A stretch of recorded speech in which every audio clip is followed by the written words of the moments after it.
ஆண்டுகளுக்கு முன்பு திருப்பரங்குன்றத்தில் தீபத்தூணில் தான் தீபம் ஏற்றுனாங்க. 100 ஆண்டுகளுக்கு முன்பு.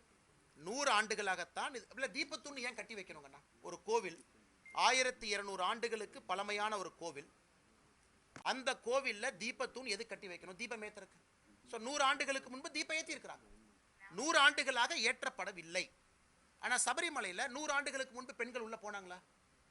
போகல. புதிதாக ஒரு விஷயத்தை சொல்லும் போது எதிர்க்கிறோம். ஆகம சாஸ்திரத்துக்கு எதிராக சொல்லும் பொழுது எதிர்க்கிறோம்.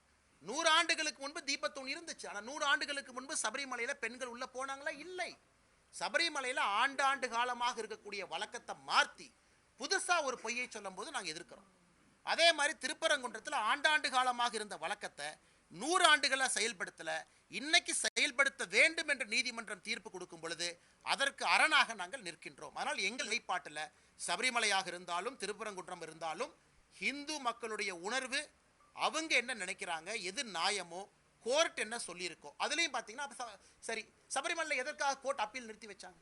இந்த போராட்டத்தை பார்த்தாங்க, தவறுன்னு புரிஞ்சுக்கிட்டாங்க, அப்பீல் வந்து போச்சு. கேரள அரசே தன் ஸ்டாண்டை மாத்துச்சு.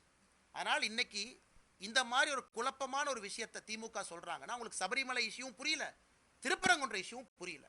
ரெண்டையும் குழப்பி சொல்லுகின்றார்கள். எங்களை பொறுத்தவரை எங்கள் நிலைப்பாடு சமமாக சரியாக இருக்கு.